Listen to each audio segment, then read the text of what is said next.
There's a lot of not male stuff about them. But we just said, though, right, that with intersex and even the thing you're bringing up, you're saying, what if there's one person? We can't say that now because that one person, we have to redefine that collectively, quantitatively, it's going to benefit more people when we know it's just not the case. If we believe in absolute truth, the exception absolutely destroys the rule. But there's no exception. There is no person with both fully male, fully female, they have working both, they can self-impregnate. It doesn't exist.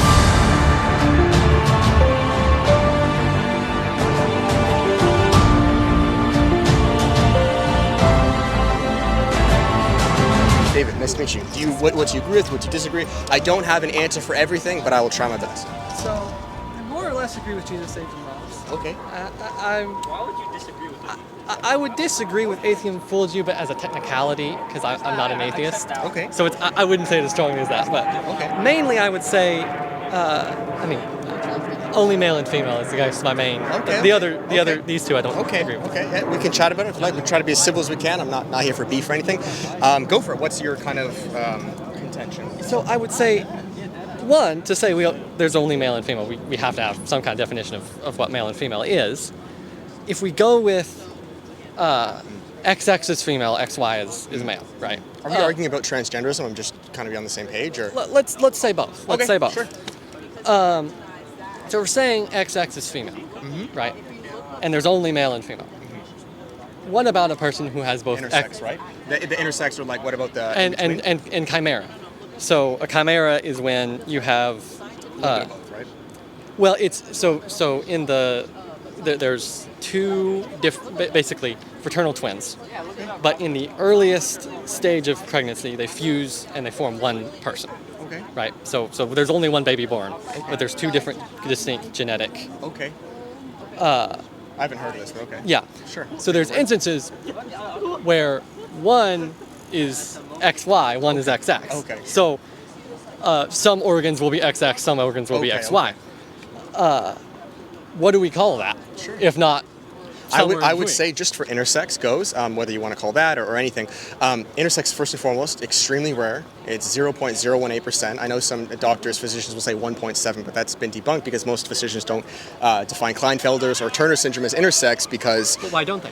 Well, the reason they wouldn't is because, from what I'm aware, most physicians, when they have both genitalia, so we're talking maybe like small testes and then also a uterus, that would be intersex, where some physicians would say just because he has formation of... a slight formation of breasts, or maybe he looks a bit more feminine, that wouldn't be considered intersex. Couldn't tell you why, but I can give you the MedPub, it's 0.018. If you want to go 1.7, okay.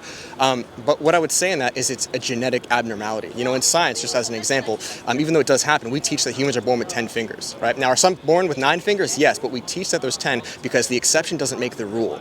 So do intersex people exist? Absolutely. I would say, though, that they're still either they have the Y, they're male or female. Now, in that case, with a little bit of both, do you know that if they fuse to the male or the female, like there's either going to be a Y chromosome or there's not. So in that perspective, even though they're intersex, they're still male or female, even though they have both gonads. So...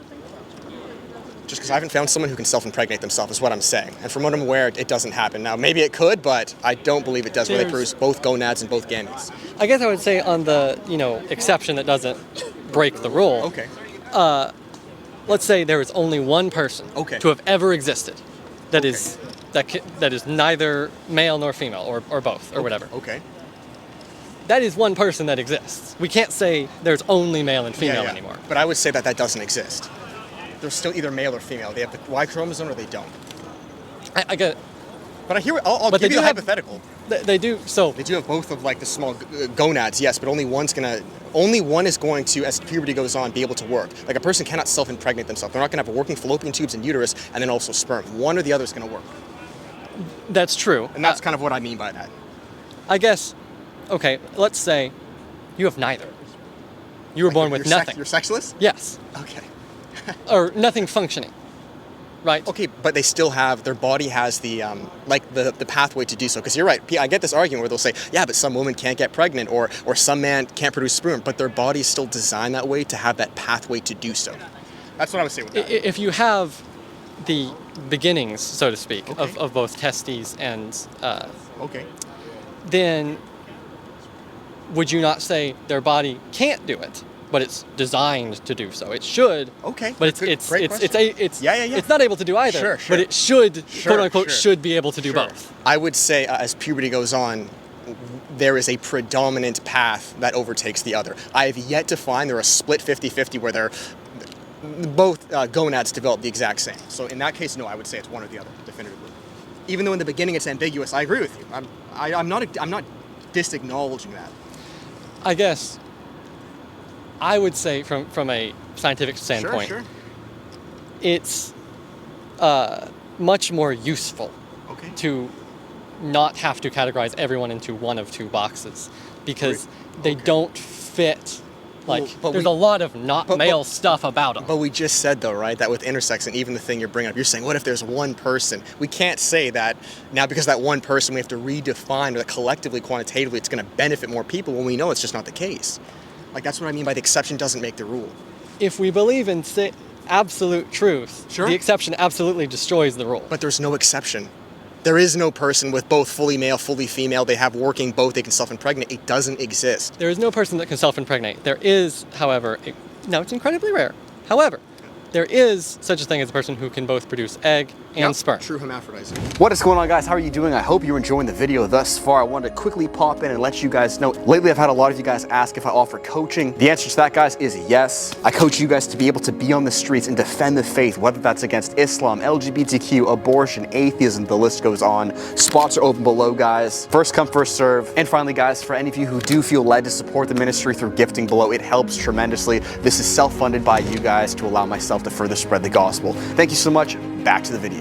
Ovo-testicular syndrome. So they can both donate an egg and donate sperm, which theoretically could be combined together. Now they need a surrogate.